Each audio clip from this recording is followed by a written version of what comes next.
안녕하십니까. 옥석을 가릴 줄 모르는 우리들의 잘못, 역사와 후손에 대해 떳떳이 못한 일에 대해 생각해 보겠습니다. 대한민국을 5,000년 가난에서 해방시킨 영웅 박정희는 독재자로 낙인 찍어버리고 반듯한 기념관이나 동상 하나 세우지 못하게 하거나 세우지도 않았습니다. 박정희 생가도 방치하다시피 해서 너무 초라하지만 관리에 별 신경도 쓰지 않았습니다. 전쟁의 폐허와 가장 가난한 나라였던 대한민국을 세계가 부러워하는 오늘의 한국을 만든 지도자를 이처럼 깔아뭉갠 것은 한국의 저질 정치와 못된 정치 사회 풍조, 그리고 옥석을 가리지 못하는 국민들의 어리석음 때문이었습니다. 부끄럽고 역사와 후손에게 떳떳이 못한 일이라고 생각합니다. 북괴의 남침 책동 영향으로 변질된 광주 사태가 5.18 폭동으로 바뀌며 양상이 급격히 악화돼 가자 제2의 6.25가 되지 않도록 수습한 전두환은 감옥을 보냈고 재산을 몰수해서 역적처럼 취급했습니다. 전두환도 안보, 국방, 사회정화, 경제정책을 통해 재임 기간 동안 연평균 성장률 10%를 기록하는 등 경제성장과 서민생활을 획기적으로 향상시켰습니다.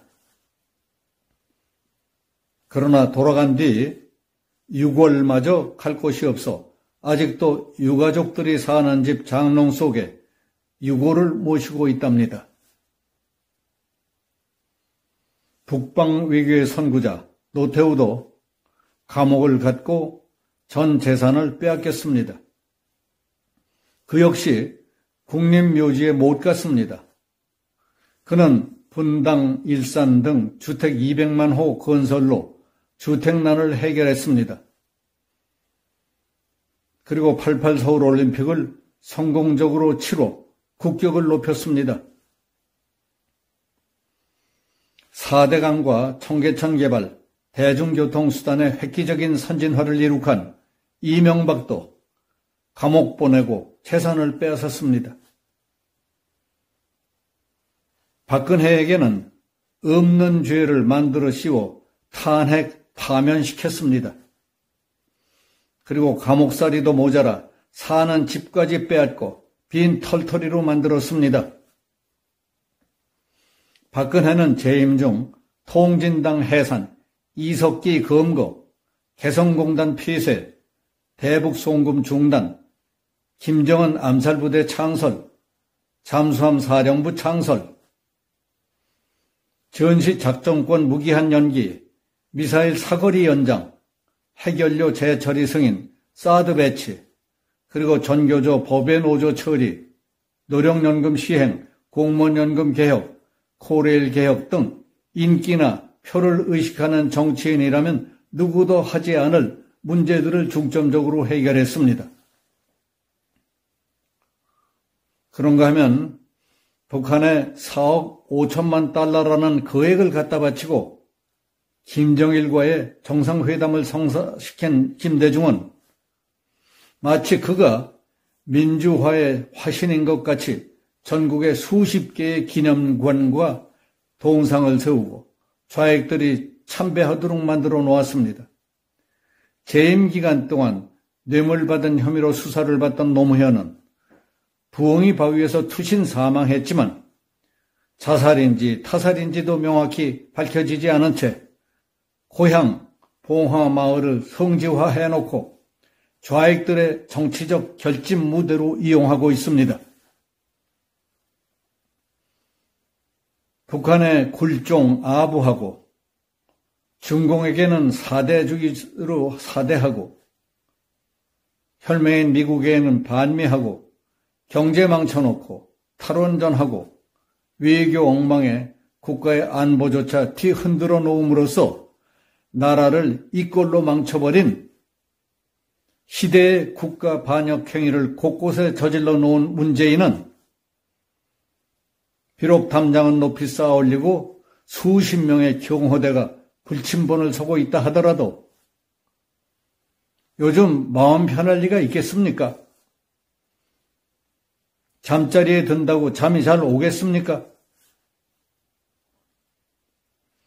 한마디로 이 나라를 일으켜 세우고 살만한 나라의 바탕을 다지는 데 큰 힘을 보탠 보수 우파 애국 대통령들은 모조리 깎아내리고 역적 취급을 하다시피 한 것이 누구들이었습니까?